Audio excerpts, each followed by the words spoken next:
Não há evidências de que a consolidação orçamental esteja a ter um impacto restrito no crescimento económico. Isso é uma das conclusões da Comissão Europeia.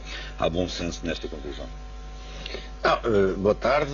O que eu acho que essas conclusões representam é a reafirmação da política definida pela Comissão Europeia e pela Troika, de que o Governo se mostrou assaz cumpridor. É natural que os suzeranos elogiem os servos da gleba que dobram a serviço e aplicam a sua política.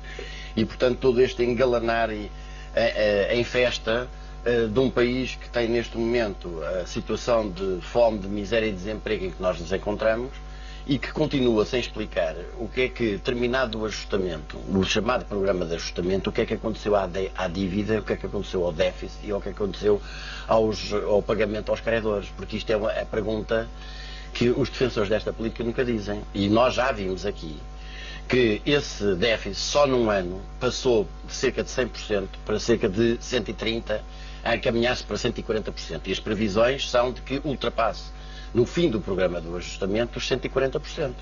E, portanto, o que nós estamos aqui a assistir é vai-se pagando e vai-se pagando e vai-se continuando a pagar sem nunca pagar uma dívida que é impagável, que não deve ser paga, porque, repito ainda e uma vez mais, não foi o povo português que a contraiu, mas também porque é impagável. E, portanto, está-se aqui a tentar encanar a perna à rã para desviar a atenção de que nós em setembro vamos ter qualquer coisa como 15 a 20 mil trabalhadores da educação, professores lançados no desemprego. Nós temos neste momento uma taxa real de desemprego jovem de cerca de 44%. Quando começarem a acabar os subsídios de desemprego, cuja duração está, digamos, a atingir neste momento os limites máximos, nós vamos passar a ter pessoas que não têm onde cair mortas. E, portanto, o que está aqui é tentar iludir e justificar antecipadamente, sempre com a lógica de que, bom, isto agora talvez alivie. Não alivia coisa nenhuma.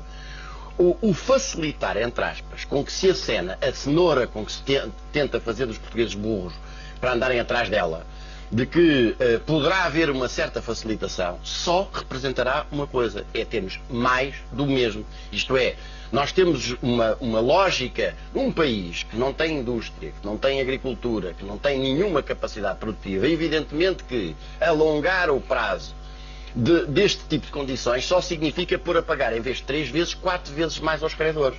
E, portanto, eu julgo que a grande tarefa é exatamente desmontar esta argumentação ideológica que está por trás disso e que permite ao Governo sair pela porta baixa, como fez o Luís Gomes, desemprego. Bom, o desemprego, afinal, enfim, nós estamos muito surpreendidos e compungidos com o desemprego.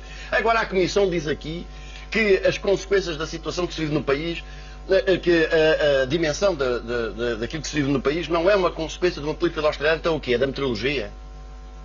É porque fez pouco sol ou muito sol? É dos incêndios? É do desengolado? É da divina providência?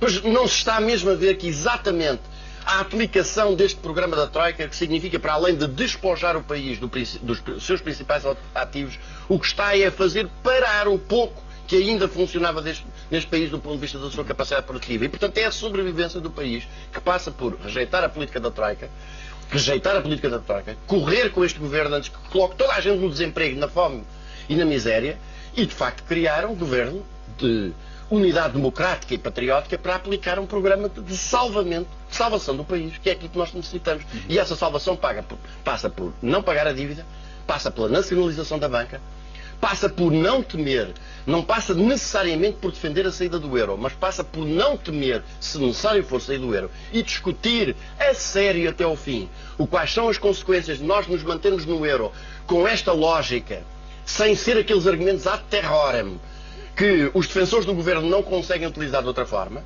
sem nunca explicarem também como é que eles vão pagar. Como é que vão pagar? Porque o que está aqui a ser pago é paga a Troika, a pagamento da dívida, que não cessa de aumentar todos os dias, está a aumentar agora. Com estas medidas, evidentemente o país não produz nada, como é que vai? No fim do programa de ajustamento, quando nós tivermos um déficit, uma dívida correspondente a 150% do déficit, mas nessa altura já não tivermos nenhuma empresa, nenhum banco, nenhum ativo no país, o que é que os senhores vão dizer? Vão dizer que é preciso cortar os salários ainda mais para metade do que já estão, que é preciso limitar as pensões de reforma, que é preciso pôr as pessoas a reformar-se aos 100 anos, na manhã do dia em que morrerem, que é para o Estado não ter que pagar, pôr médicos a ganhar 3 euros a hora, adotar medidas para liquidar definitivamente o Serviço Nacional de Saúde, que é um dos marcos do nosso país. Pois, eu diria, portanto, que este relatório é perfeitamente lógico e natural. Não se estava à espera que quem defende uma política viesse dizer o oposto, mas é preciso dizer que a realidade do país, com o país a parar todos os dias, com o país com os milhões de pobres que nós temos neste momento, com o desemprego galopante e cada vez mais conjuntural, que hoje, entre ontem e hoje, foram revelados novos números sobre o desemprego jovem que mostram como de facto nós estamos perante uma situação de destruição da capacidade produtiva do país. E a principal tarefa é a reconstrução da capacidade produtiva do país. Sem isso, o país será vendido ao desbarato e o povo português no final disso ainda estará mais pobre do que está hoje.